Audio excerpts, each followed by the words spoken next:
اگر اخیراً دچار تردید شدی که یکی از دوستان یا آشنایانتون حس تنفر به شما داره، این نشونه هایی رو که میگم میتونه به شما کمک کنه. زبان بدن بسته. افرادی که واقعاً شما رو دوست ندارن این رو در زبان بدنشون نشون میدن. اگر دقت کنید متوجه میشید کسایی که شما رو دوست دارن هنگام صحبت با شما به سمت شما متمایل میشن و ارتباط چشمی خودشون رو حفظ میکنن. اونها زبان بدن باز دارن که دعوت کننده است، در حالی که کسایی که از شما متنفر هستند زبان بدنشون باز نیست و معمولا دست به سینه هستن یا در حضور شما پا روی پا میندازن. لبخند مصنوعی. افرادی که مخفیانه از شما متنفرن ممکنه لبخندی روی صورتشون داشته باشن، اما این لبخند آزاردهنده و مصنوعیه. افراد اصیل مجبور نیستن به زور لبخند بزنن. اونها در کنار شما آروم هستن و میتونن خودشون باشن. به هر قیمتی از شما دوری میکنن.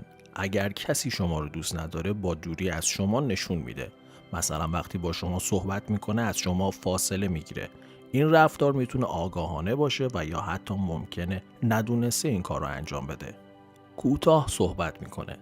دوستان در مورد آنچه در زندگیشون میگذره صحبت میکنن و احساساتشون رو برای حمایت از هم به زبون میارن. اگر مکالمه شما با شخصی محدود به صحبت‌های کوچیک و شوخی‌های سطحی باشه، اون شخص واقعاً دوست شما نیست و به شما اعتماد نداره.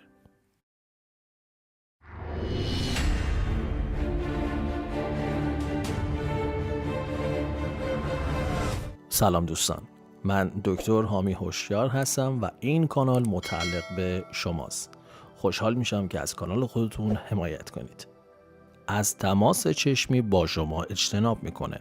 چشم ها پنجره‌ای به روح هستن. هر کسی هنگام صحبت با شما نگاش جای دیگه‌ای باشه خیلی به شما علاقه‌مند نیست. بیش از حد تماس چشمی برقرار میکنه. افرادی که شما رو دوست ندارن گاهی اوقات تماس چشمی شدیدی برقرار میکنن، زیرا نسبت به احساساتی که در اعماق وجودشون دفن شده احساس گناه میکنن. اونا با خیره شدن به چشمهای شما به شکل اجباری و غیر طبیعی این حس رو جبران میکنن. فاصله رو حفظ میکنن. وقتی کسی شما رو دوست داره ممکنه وقتی شما رو میبینه بغلتون کنه یا هنگام صحبت با شما بازوتون رو لمس کنه یا به هر حال لمس فیزیکی داشته باشه. اگر کسی فاصلش رو خیلی حفظ کرد و اصلا شما رو لمس نکرد شما رو دوست نداره. مدام ساعت رو چک میکنه. چیزی بدتر از این نیست که فردی هنگام صحبت با شما مدام زمان رو چک کنه. نشون دهنده اینه که از تعامل با شما خسته شده و فقط میخواد گفتگو رو سریعتر تمام کنه. علاقه‌ای به شما نشون نمیده. کسی که هر وقت دور هم جمع میشید بی‌وقفه راجع به خودش حرف میزنه شما رو دوست نداره. دوستان واقعی اهمیت میدن و اهمیت میگیرن، به اشتراک میذارن و به هم دیگه گوش میدن. فقط برای شما وقت نداره. اگه دوستی دارید که همیشه آماده انجام کار با دیگرانه اما اونقدر مشغوله که نمیتونه با شما ملاقات کنه یا برای موضوعات مهم زندگی شما زمان بذاره، دوست شما نیست. هیچ وقت تماس با شما نمیگیره. روابط متقابله.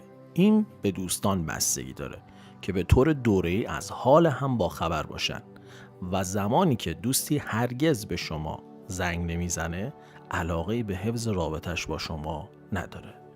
از دیدن شما خوشحال نمیشه. اکثر ما از دیدن دوستای خوبمون خوشحال میشیم.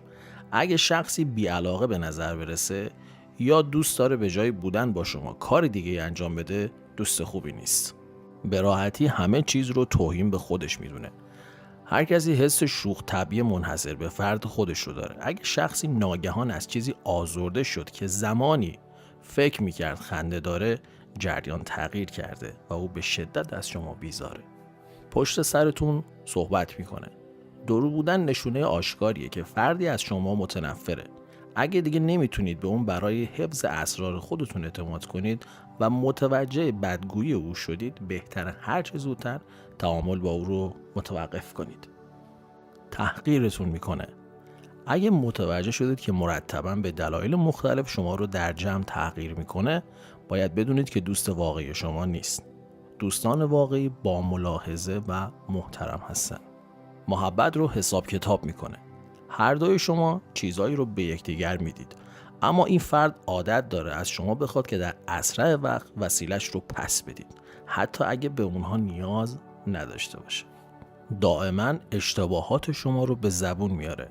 افرادی که شما رو دوست دارن وقتی که پایین هستید شما رو بالا میارن و اشتباهات و عیوب شما رو در ذهنشون نگه نمیدارن.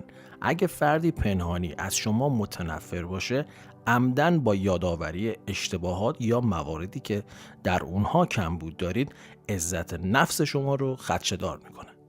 از موفقیت شما خوشحال نمیشه. به اطرافتون نگاه کنید. وقتی به موفقیتی در زندگی میرسید، چه کسی براتون کف میزنه؟ اگه در موفقیت‌های خوبتون فردی تغییر انرژی منفی داره، به طور جدی از شما متنفره. مدام دنبال رقابت با شماست. بزرگترین رقیب شما در زندگی خودتون هستید. اگر دوست شما همیشه در تلاش تا هر دستاوردی رو که دارید تقلید کنه، در واقع نمیخواد شما رو خوشحال ببینه و برای زمین خوردن شما دعا میکنه. علنا از شما حمایت نمیکنه. رسانه‌های اجتماعی روابط ما رو دیکته نمیکنن، اما اگر دوستی دارید که به طور فعال پست‌های افراد دیگر رو لایک میکنه و به اشتراک میذاره اما پست شما رو نادیده میگیره، بدونید که اون شما رو میبینه اما نمیخواد تاییدتون کنه. و آخرین مورد، مدام سر هر چیز نظرتون رو رد میکنه.